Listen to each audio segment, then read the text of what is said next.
Assalamualaikum warahmatullahi wabarakatuh. Selamat datang di kuliahan embriologi. Hari ini kita membahas tentang segmentasi atau fase pembelahan dan blastula kalau nanti sempat ya. Silakan kelompok yang presentasi untuk mempresentasikan makalahnya. Ya, moderator saya serahkan ke tim kelompok ini ya, silakan Amalia.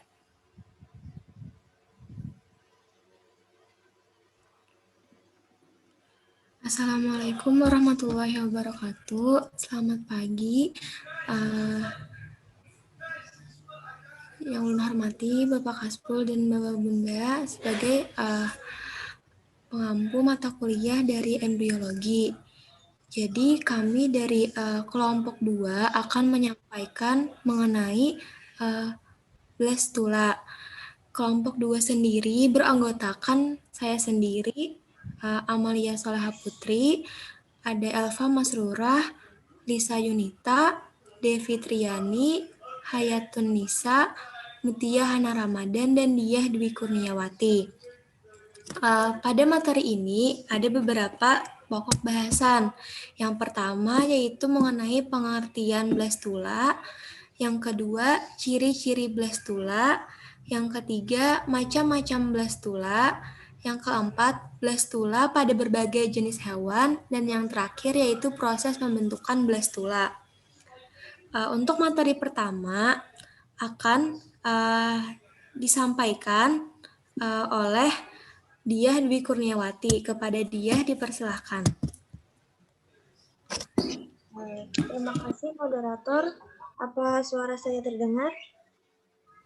Iya, terdengar jelas Diah. Terima kasih. Sebelumnya, sekarang saya akan menjelaskan yang pertama mengenai pengertian dari blastula. Blastula sendiri berasal dari bahasa Yunani, yaitu blastos, yang mana berarti kecambah. Blastula ini merupakan dari morula yang mana terus membelah dan akhirnya membentuk suatu sel yang berbentuk seperti bola yang berongga dan berisi cairan. Sama seperti morula, blastula ini juga bagian dari tahap awal dari perkembangan embrio. Seperti yang terlihat pada gambar, blastula ini terdiri dari sel blastomer yang mana membentuk lapisan luar dari rongga berisi cairan. Lapisan luar ini sendiri dapat dilihat pada gambar merupakan bagian yang berwarna biru yang mana disebut juga dengan blastoderm. Dan juga selain itu ada blastosol yang mana merupakan ruangan berisi cairan yang berwarna kuning yang seperti terlihat pada PPT. Slide selanjutnya. Ya, selanjutnya adalah pengertian dari blastulasi. Blastulasi ini sendiri merupakan proses yang mana menghasilkan blastula, yaitu seperti yang disebutkan sebelumnya, yaitu campuran dari sel-sel blastoderm yang mana membentuk rongga penuh cairan sebagai blastosol. Pada fase ini, embrio itu terus melakukan pembelahan untuk berkembang menjadi blastula. Jadi dari morula itu terus melakukan pembelahan menjadi blastula, yang mana ditandai dengan terbentuknya rongga kosong pada sel. Lalu selama stadia blastula ini, blastomer yang membelah beberapa kali ini membentuk blastomer dengan ukuran yang mana makin kecil. Jadi bisa dilihat pada gambar, adanya morula yang awalnya memiliki banyak sel, yang mana selnya akhirnya membelah sehingga menciptakan ruang kosong yang mana semakin besar dan tersisa satu lapisan sel di luar ini yaitu blastoderm, dan menyisakan ruang kosong berisi cairan di tengahnya ini yaitu blastosol. Itu dulu dari saya. Terima kasih, saya kembalikan kepada moderator.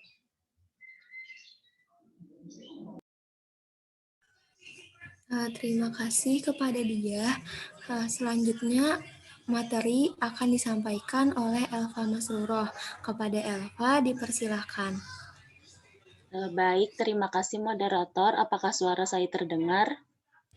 Iya, terdengar Elva. Baik, saya akan melanjutkan materi tentang macam-macam blastula. Seperti yang terlihat di PowerPoint, macam-macam blastula ini terdiri dari 4 macam, yaitu yang pertama, coeloblastula atau berbentuk bola. Nah, blastula ini berbentuk seperti blastula ini berbentuk bulat seperti bola, dihasilkan oleh telur-telur isolesital dan oligolesital. Blastula berbentuk bola ini disebut juga dengan blastula bundar. Jadi bisa disebut berbentuk bola atau blastula bundar. Selain itu, berasal dari telur hemolektal dan mediolektial, yaitu hemolektial adalah yang mengalami pembalahan secara holoblastik teratur. Contoh dari blastula bundar ini atau blastula bola yaitu seperti pada blastula amphioxus, blastula amphibia, Asterias sp, dan lain-lain. Kemudian blastula blastokista atau menyerupai kista dan dikelilingi oleh trofoblast.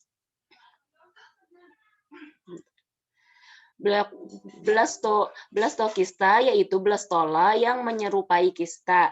Blastula ini memiliki massa sel-sel dalam pada bagian dalam embrio yang dikelilingi oleh trofoblast. Blastula ini dihasilkan oleh telur isolesital. Misalnya blastula yang menyerupai kista ini terdapat pada blastula manusia. Yang ketiga yaitu discoblastula atau blastula pipi atau bentuk cakram. Discoblastula yaitu biasa juga disebut dengan blastula gepeng, berbentuk seperti cakram atau tudung, berasal dari telur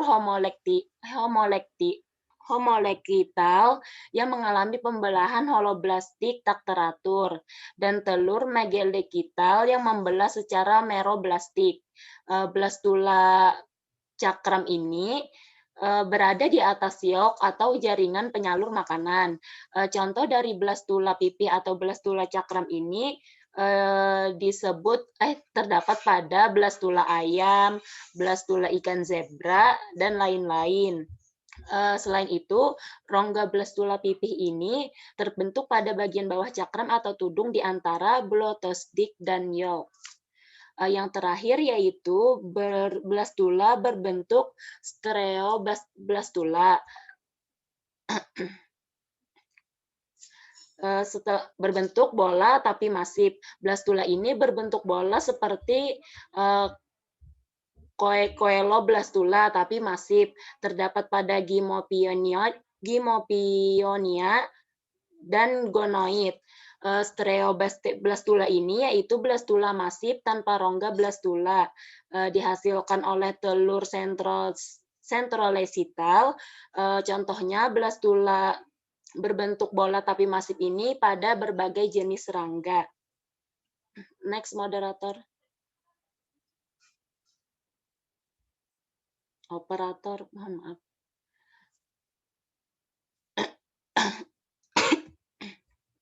Kemudian ciri-ciri blastula. Yang pertama yaitu ada blastula merupakan bentuk lanjutan dari morula yang terus mengalami pembelahan seperti yang dijelaskan oleh pemateri sebelumnya. Kemudian yang kedua, bentuk blastula ditandai dengan adanya perubahan sel dengan mengadakan pelekukan yang tidak beraturan. Yang ketiga, di dalam blastula terdapat cairan sel yang disebut blastosel, seperti yang terdapat di gambar bagian sebelah kanan, yang di tengah itu merupakan blastoseol. Nah, yang keempat yaitu blastulasi merupakan proses terbentuknya blastula. Terima kasih, moderator.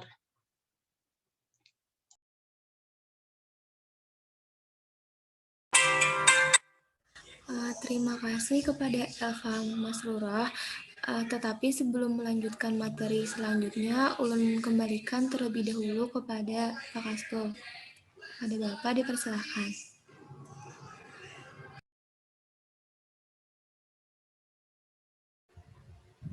Terima kasih Amalia ya. Kembali lagi ke slide awal yang tadi Elva.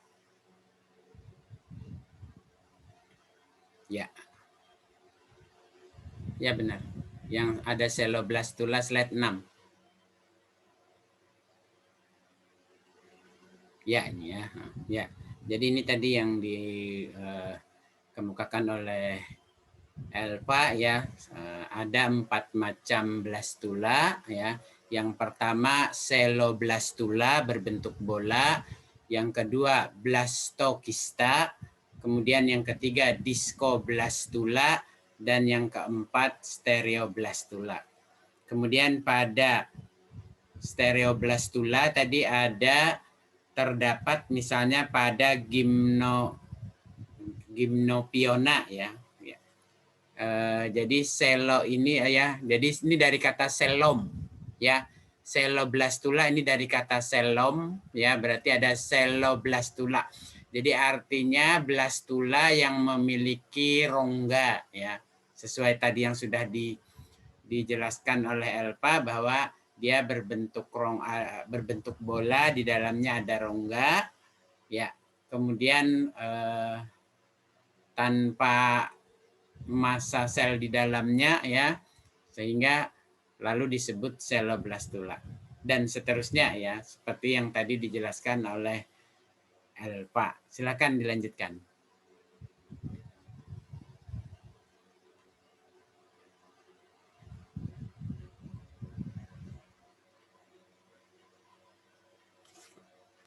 Ulun lanjutkan lah Pak. Ya. Jadi untuk materi proses pembentukan blastula ini akan ulun sampaikan sendiri. Jadi blastula sendiri adalah salah satu tahapan dari proses embriogenesis atau embrionik. Jadi pada tahapan ini awal terbentuknya blastula itu adalah dari zigot. Zigot sendiri adalah proses hasil dari fertilisasi, yaitu proses penggabungan sel telur dan sel sperma. Setelah itu, setelah zigot terbentuk, terjadilah pembelahan dari 2 sel menjadi 4 sel dan menjadi 8 sel dan selanjutnya membentuk morula. Morula ini adalah sekelompok kumpulan dari hasil pembelahan sel yang berbentuk seperti bola. Nah, dari morula inilah selanjutnya terbentuk blastula.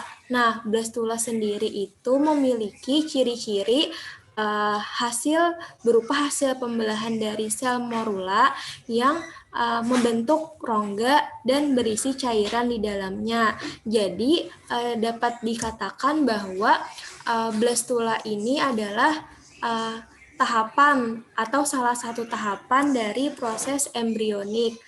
Nantinya blastula ini sendiri akan terus berkembang dan membentuk gastrula dan akhirnya nanti membentuk embrio. Jadi itu saja yang dapat saya sampaikan dan akan dilanjutkan oleh pemateri selanjutnya. Dan materi selanjutnya akan disampaikan oleh teman saya yaitu Hayatun Nisa. Kepada Hayatun Nisa dipersilahkan. Belum Nisa, Bapak dulu mohon izin Amalia. Ini Bapak silakan kepada Bapak. Kembali ke sini ya. Ya. Jadi tadi sudah betul penjelasan oleh Amalia ya. Bapak hanya menggarisbawahi ya. Jadi dalam proses pembentukan blastula ya, setelah fertilisasi terbentuk zigot 1 sel. Dari zigot 1 sel ini lalu memasuki fase pembelahan, disebut juga dengan fase segmentasi ya. Nah, dari fase segmentasi ini zigot 1 sel mulai pertama membelah membentuk 2 sel ya. Mulai pertama membelah membentuk 2 sel. Lalu pembelahan kedua membentuk 4 sel. Ingat, terlihat bahwa pada pembelahan pertama ini ada sel kutub ya. Begitu juga dengan pada pembelahan kedua, juga ada sel kutubnya. 4 sel ini kok 3 saja ya? Ini 3 saja karena sel yang satunya terlindung di belakang. Kemudian pembelahan ketiga terbentuk 8 sel. Kalau dihitung tidak 8 ini ya, yang sisanya yang terlindung. Kemudian dari 8 sel, 16 sel. Dari 16 sel, 32 sel. Nah, fase 32 sel sampai 64 sel ini disebut morula. Jadi dari 8 sel, membelah sekali lagi jadi 16 sel. 16 sel masih fase pembelahan.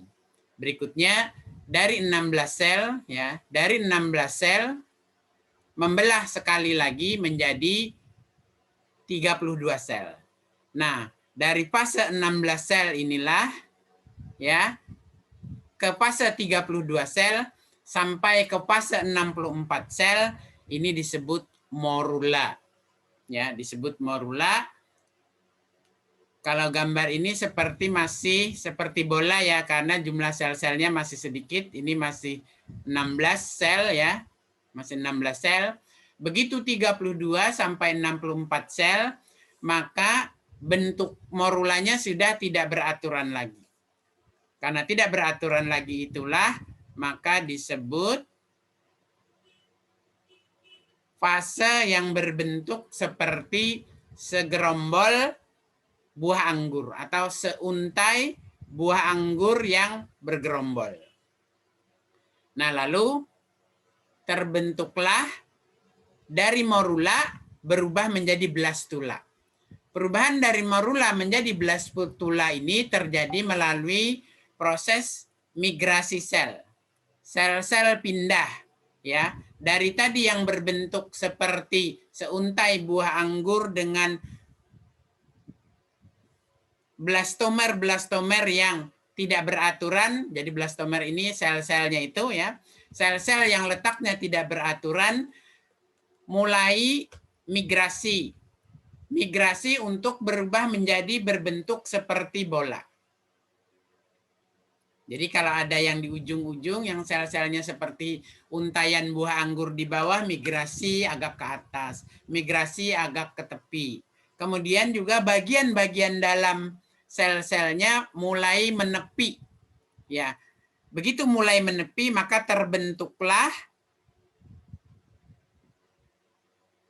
cavity, blastocyst cavity atau rongga blastocyst masih kecil. Kenapa masih kecil? Karena hanya sedikit sel-sel yang menepi. Mulai makin lama sel-sel menepi makin banyak.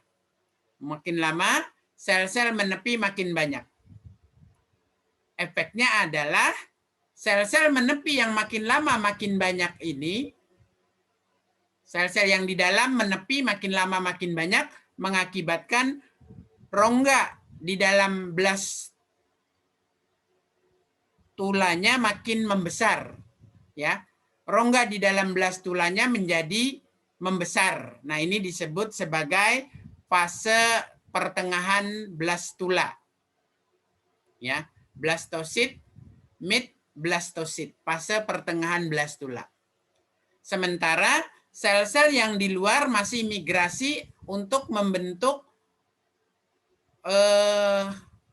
morfologi yang menyerupai bola membulat, ya, supaya apa tadi untaian-untaian buah anggur yang tidak teratur makin membulat, sampai lalu akhirnya apa? Akhirnya terbentuk late blastocyst atau blastula akhir, ya.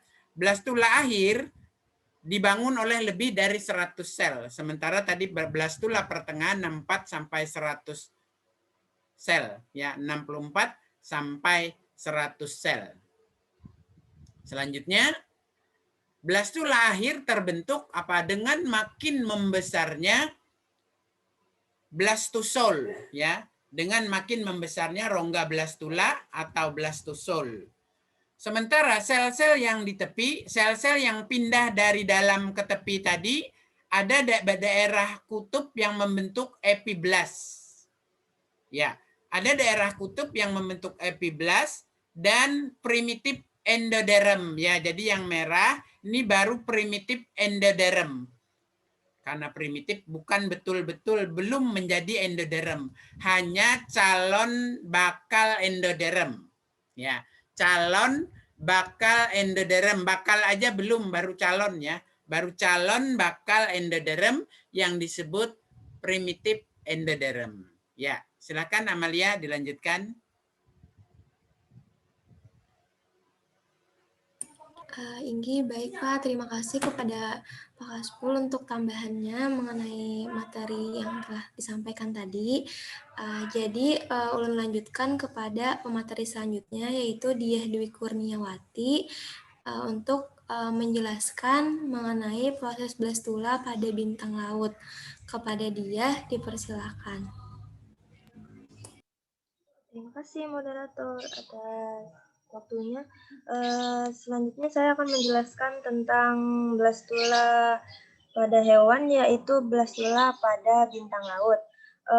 Pada bintang laut sendiri, blastula itu terbentuk pada stadium 32 sel, yang mana terdiri dari 2 tahapan, yaitu yang pertama blastula awal dan yang kedua yaitu blastula lanjut.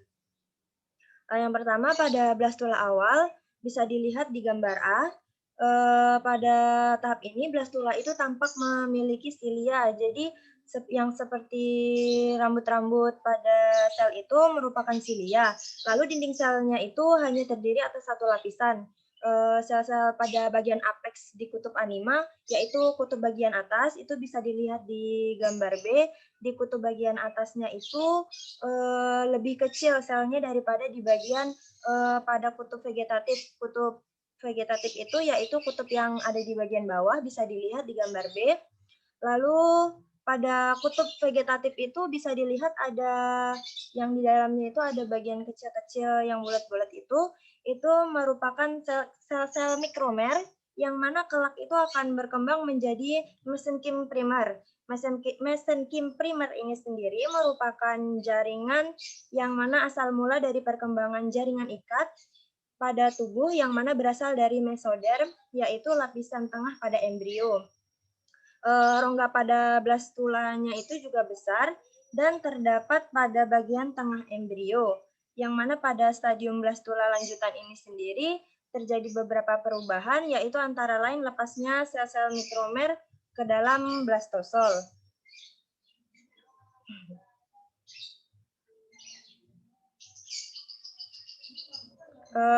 Untuk mekanisme masuknya sel-sel mikromer sendiri ke dalam blastosol itu yang pertama bagian apex dari sel-sel mikromer itu memanjang, bisa dilihat di TPT bagian atas yang panjang itu, lalu dan juga lepas dari lapisan hialin, dan bagian lateral terpisah dari sel-sel vegetatif di sekitarnya.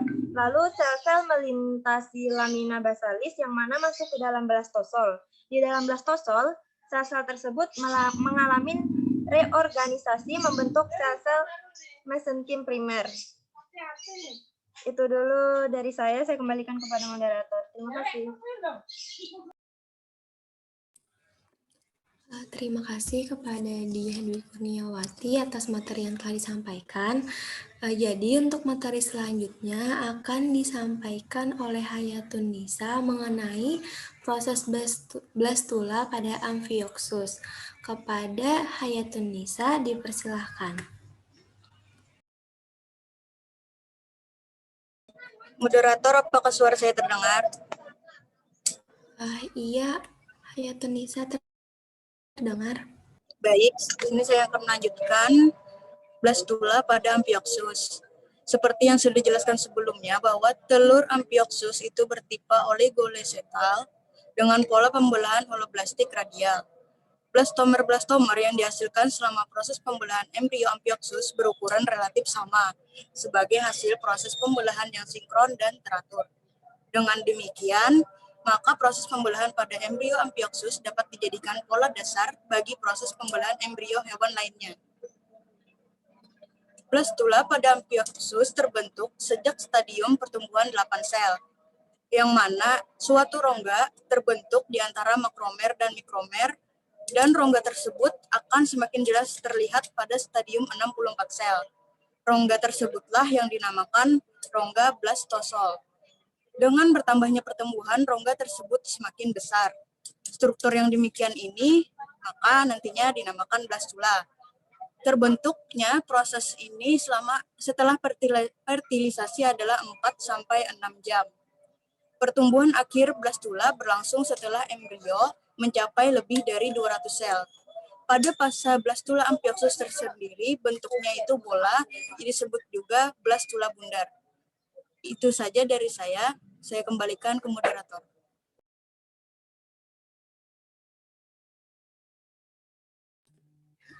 Terima kasih kepada Hayatunisa, dan materi selanjutnya akan disampaikan oleh Devi Triani mengenai proses blastula pada amfibi. Kepada Devi Triani dipersilahkan. Terima kasih kepada moderator. Blastula pada amfibia. Pada amfibia, stadium blastula tercapai pada stadium 128 sel. Pada stadium ini mulai terbentuk suatu rongga yang disebut rongga blastula. Pada blastula amfibia memiliki 3 daerah yang berbeda, yaitu yang pertama daerah di sekitar kutub anima, meliputi sel-sel yang membentuk atap blastosol. Sel-sel tersebut merupakan bakal lapisan ektoderm. Sel-sel ini berukuran kecil dan disebut mikromer, mengandung banyak butir-butir pigmen. Yang kedua, daerah di sekitar kutub vegetatif, meliputi sel-sel yolk yang berukuran besar atau makromer, yang merupakan bakal sel-sel endoderm, mengandung banyak butir-butir yolk. Yang ketiga, daerah subekuatorial berupa sel-sel cincin marginal, meliputi daerah kelabu atau gray crescent. Daerah ini secara normal akan membentuk sel-sel mesoderm. Pada blastula katak atau amfibia, atap blastosol terdiri atas 2-4 lapisan sel. Alas blastosol adalah sel-sel yolk. Rongga blastosol terletak lebih ke kutub anima. Fungsi rongga blastula adalah membatasi interaksi antara bakal ektoderm dan sel-sel endoderm pada cincin marginal yang mengelilingi tepi blastosol. Saya kembalikan kepada moderator. Terima kasih. Terima kasih kepada Devi Triani atas materi yang telah disampaikan. Selanjutnya, materi akan disampaikan oleh Lisa Yunita mengenai proses blastula pada Aves. Kepada Lisa dipersilahkan. Moderator, apakah suara saya terdengar? Ya, Lisa terdengar. Oke, di sini saya akan menjelaskan tentang blastula pada Aves. Nah, blastula pada Aves ini memiliki bentuk cakram atau tudung. Setelah itu, setelah lapisan tunggal pada blastoderm terbentuk, selanjutnya blastoderm mengalami pembelahan secara ekuatorial atau horizontal, yang dimana ekuatorial itu merupakan bidang pembelahan pada proses pembelahan sel yang berada di tengah atau ekuator. Nah, selanjutnya pada stadium ini blastodis terdiri atas 2 daerah yang berbeda, yaitu yang pertama area pellucida dan yang kedua area opaka. Area pellucida ini yaitu daerah yang tampak bening, terletak di atas rongga subgerminal. Adapun area opaka yaitu daerah yang tampak gelap, terletak pada bagian tepi blastodis. Nah, pada beberapa jenis Aves, rongga subgerminal juga merupakan rongga blastula. Pada ayam dan bebek, blastosol terbentuk setelah terjadinya deliminasi blastoderm membentuk lapisan sel bagian bawah yang disebut hipoblast. Yang disebut hipoblast primer dan lapisan sel bagian atas yang disebut epiblast. Celah di antara hipoblast dan epiblast ini disebut blastosel. Seperti pada gambar yang ada di PPT, yang gambar A itu merupakan blastosel. Nah, cukup saja dari saya kembalikan ke moderator. Terima kasih.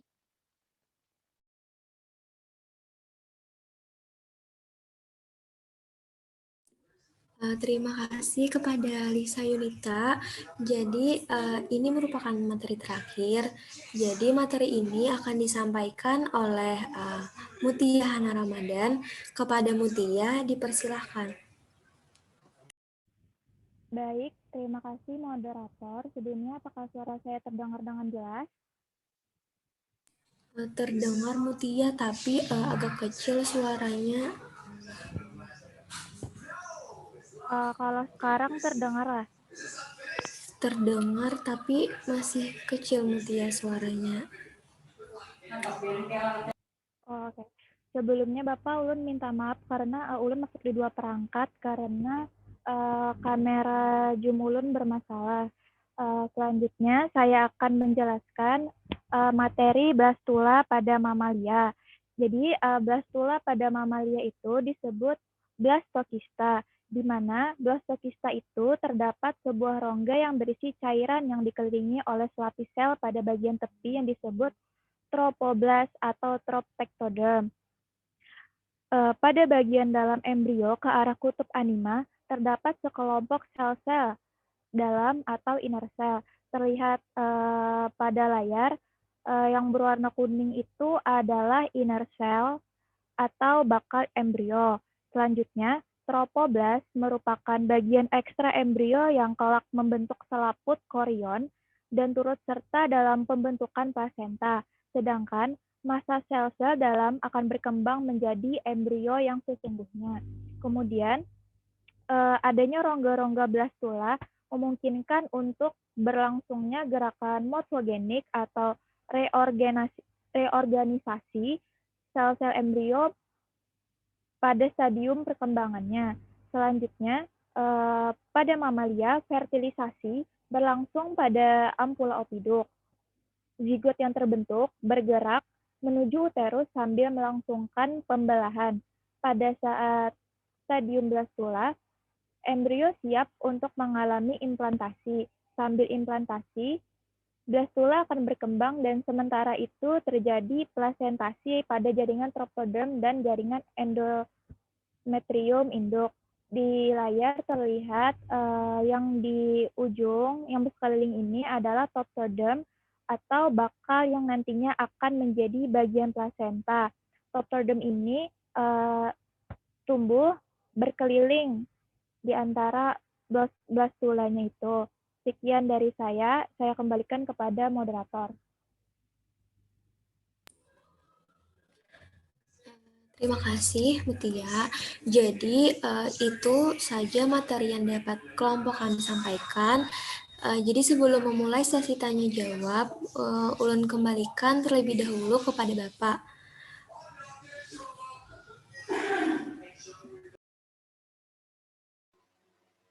Terima kasih moderator. Demikian tadi ya, kelompok 2 menyampaikan presentasinya tentang blastulasi ya. Tentang blastulasi sudah bagus ya presentasinya. Ada beberapa bagian yang mungkin salah baca, bisa aja nanti sambil belajar lagi ya cara membaca istilah ilmiah dari bahasa Latin. Jadi misalnya esofagus itu kan tulisannya tulisan aslinya ya eo ya, tulisan aslinya eosofagus ya.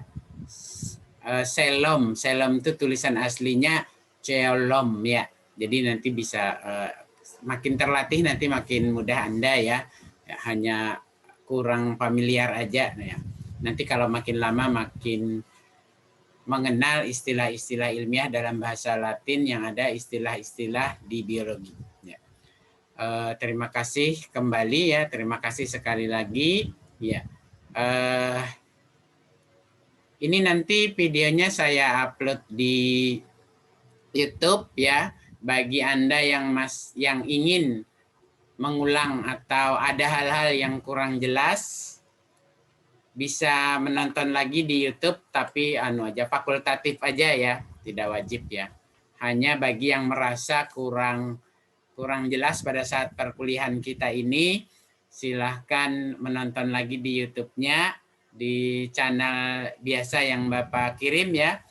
Kemudian kalau ada pertanyaan di YouTube-nya boleh kita diskusikan juga di YouTube-nya, ketik pertanyaannya di komen ya. Nanti Bapak atau teman Anda bisa kita diskusikan jawabannya ya.